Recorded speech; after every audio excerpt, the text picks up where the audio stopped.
powered by Imperial Overseas. We have Mr. Bayu S from Pace University, New York City in the US, who is the Assistant Director of International Admissions at Pace University. Welcome, Bayu. How are you? I'm doing very well. Happy to be in Mumbai again after 2 years. Enjoying your India trip?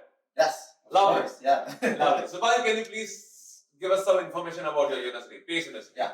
So, as Hiren has mentioned, I'm from Pace University. You can see right here. Pace University, we are a mid-sized private university located in the heart of New York City, specifically downtown in the financial district.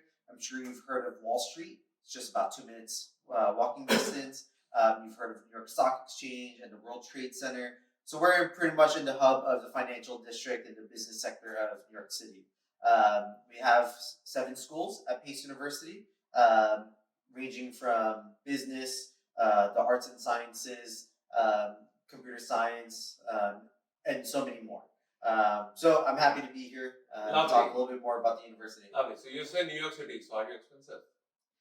You know, I was born and raised in New York, so I can't lie. It is pretty expensive, but it's definitely a lot more affordable than most people think. Of course, it's going to be expensive, but when you do think about coming to university in the U.S., you're going to pay a lot of money anyway. So you want to think about the return on investment.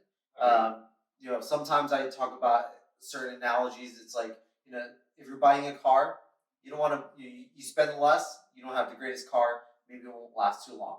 You spend a little bit more money, you know, you're investing on a better car. Yeah. Not saying you should get a Maserati or anything, but you get a better car, it's going to last you a little longer, and that's where you talk about return on investment. So you're going to get a good education and potentially get, you know, a job after you graduate, and that's what we're all about, Pace. And yes, again, to go back to that nice question. And then to help the students, I'm sure you offer some kind of scholarship. Yes. So we do offer a lot of merit scholarships. So, you know, despite it being expensive, we are a private university, we do offer merit scholarships for undergraduate and postgraduate students based on academic CGPA. We get a lot of great students from India, a lot of smart students, so most likely they'll get a scholarship. So do you offer 100% scholarship as well?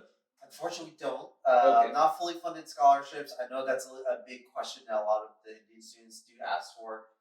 It's going to be partial scholarship, again, based on their academic CGPA. We do also offer on-campus jobs. Lovely. So that helps students balance things out, get a little bit of spending money, a little money for maybe books, money to hang out. But so, yeah. So you can say tentatively offer something like a 40 or 50% type scholarship? Yeah, so for undergrad and grad students, we can go up between 25 to 40%. Yeah. Lovely, nice to hear that. Yes. And what about the students? I mean, the grad students, if I have to ask, they stay on campus or off campus? Grad students, specifically from India, obviously, they do live off campus. We do have on-campus facilities. We have 4 buildings on campus. But a lot of them live in New Jersey, specifically Jersey City, which is really just 20 minutes away by metro. So it's very easy. Jersey City is kind of an extension of New York City. And there's a large Indian community. So if students are, you know, missing, you know, Indian food, they want to go to an Indian grocery store, they want to hang out with other people, it's a good Indian community there. So I think that's an affordable option for a lot of the students. It's not compulsory. They can live on campus if they want, but a lot of them choose to live off. Lovely. So it's something similar to Mumbai, not Mumbai. Yes, pretty much, yes. So Mumbai is like the heart of the city, and a lot of people, maybe they want, you know, like cheaper costs, but still not be far away. Navi Mumbai is pretty much the equivalent of Jersey City. Lovely. So when we talk about this, what airport do students really land at? Yeah. So a lot of our students, we have 2 major international airports. JFK Airport, John F. Kennedy Airport, is in New York City. It's about 45 minutes to an hour from the campus, or they could land at Newark International Airport, which is also in New Jersey, based on depending on what airline they take. I think Air India goes to Newark Airport. Lovely. Yeah. And having said that, and in India, how many airports have you landed on so far? Oh man, so let me think about that. So I started in Delhi, Jaipur, Hyderabad, Bangalore, Mumbai. So I've been to 5 airports in this trip. And how many trips have you done to India so far? Oh man, feels like 500 trips, to be honest. I mean, seeing you guys all the time, it's absolutely. To be honest, the first time was pre-COVID. and that was a whirlwind. That was one of the funnest trips I've ever done. And my first time in India was doing the Imperial Roadshow. That was 2018. 2019. 19. Yeah, Sorry, 2019. yes. Yeah, Right. September 2019. So that was the first time. And then obviously COVID happened, and after that, I've been a couple times.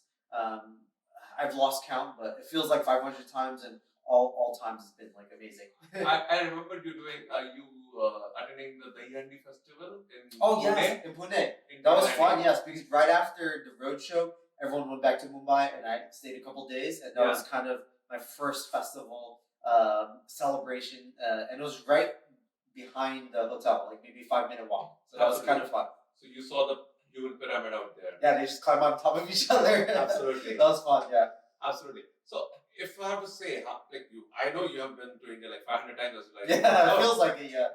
I have a two-part question. A, which is your favorite city in India? Okay. If I have to choose a bias Okay. here. So I'm sorry for all of the viewers from Mumbai. Mumbai is not my favorite. It's a little too much traffic. I do like Jaipur because it's very pretty. A lot of forts, palaces. So for sightseeing, it's endless. I do like Bangalore's climate. It's a little cooler, so I do like Bangalore. But the traffic is just as bad as Mumbai. I would say Jaipur, Bangalore, Mumbai are my top three. I don't want to put them in any rank, but they're my top three. Sounds good to me. Sounds good to me. Makes sense Yes. actually. And what about your food habits then? Which is the favorite food in India? I do agree with a lot of people. A lot of people say South Indian food is the best. Yeah. I do agree South Indian food is the best. I had biryani in Hyderabad, and that was super spicy, but it's worth eating. I'm not good with spicy food, but I'll try it, of course. Yeah. I mean, so veg, non-veg? I am non-veg, but I can do veg. I can eat anything. I'll try everything. Lovely. That sounds good. Yeah. And if I have to ask you, I mean, if you have to talk about alcohol brands, the Indian brand versus the American brand, Indian alcohol, which is your favorite? So Indian beer Kingfisher is actually very good.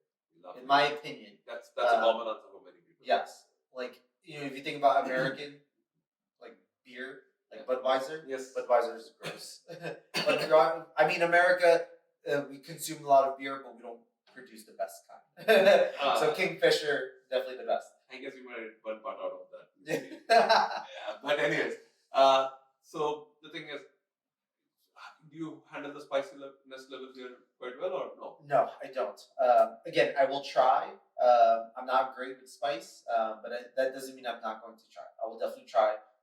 If it hurts a little bit, that's fine as long as it tastes good. That sounds good. And what are your views about driving in India? I've never personally driven myself, but people, I think, are better drivers than in the US because they can just cut and go through and maneuver through so much traffic. So it's fascinating to see all of the drivers. Lovely. So coming back to the university, what are your popular courses or your personal favorite courses? Yeah. I have to ask? Yeah. I mean, Pace University, we started as a business university in 1906, so it was specifically accounting, business, and obviously it grew and evolved.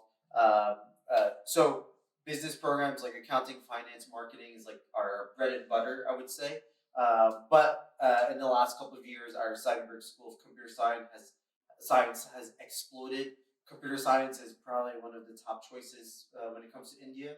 But it's branching off. Students are selecting data science, cybersecurity. We have a new program called human-centered design, which blends a little creativity with technology. And we're seeing some students from India going to like psychology, mental health counseling, different areas. Yes, correct. Yeah.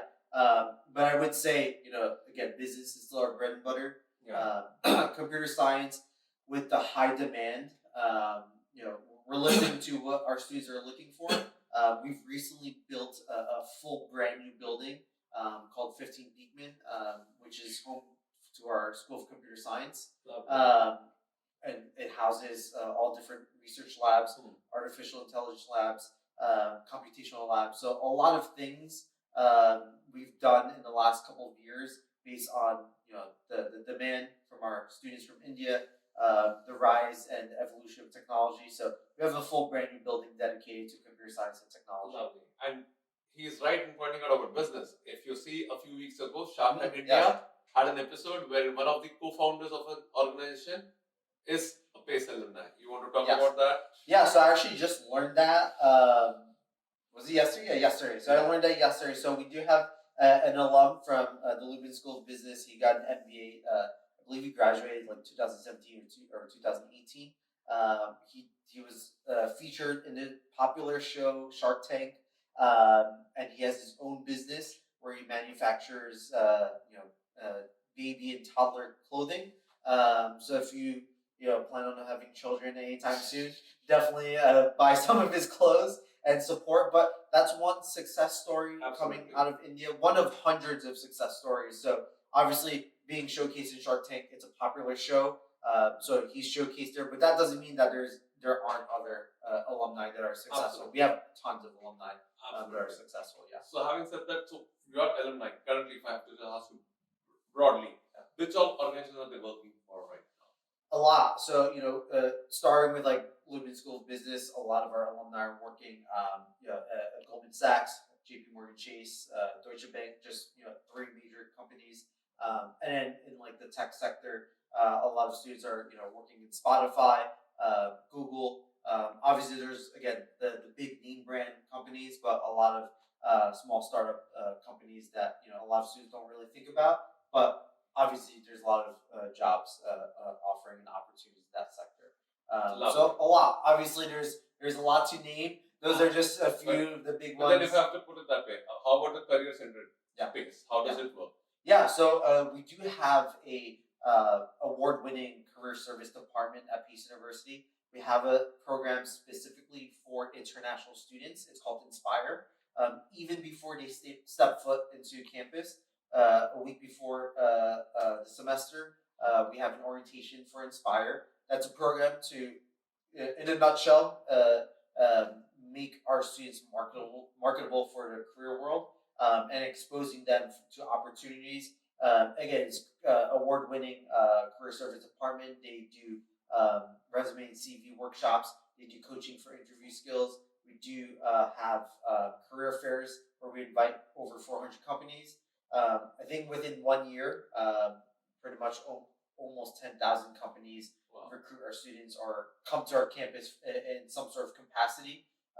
So when you think about career offerings and which university, you want to think about which university has that exposure, because there's tons of great universities in the U.S., but which university can provide that exposure, that networking, a vast alumni networking, and that's kind of one of our biggest advantages and opportunities. Lovely. Thanks a lot, Bayu. Yeah. Any message for any incoming Indian students to the US? I think, obviously when you're thinking about, which university you're choosing, like I mentioned, there are tons and tons of great universities in the United States. You want to think about, the costs. You want to think about the academics. We also want to think about those long-term goals. Which university can set you up, not for only just 1.5 or 2 years, but 3 years after that for OPT, maybe 5 years, 10 years. We want to think about that 10-year long-term goal, getting a good job, a good career, a good salary, maybe getting family after that. Absolutely. And that's what Pace University provides. We have a small, tight-knit community, a great dynamic education system, and we have our career service department that assists all of our students in getting that exposure and getting the foot at the door. So that's one thing I say to all of the prospective students in India. Think about that, research that. Don't always think about numbers and rankings, because that's going to just haunt you forever. Absolutely. Think about which university is going to set you up for the next 10 years. So a nice message to all of you out there from Mr. Bayu over here. Bayu, on that note, cheers to chat. Yes. Thank you for having me.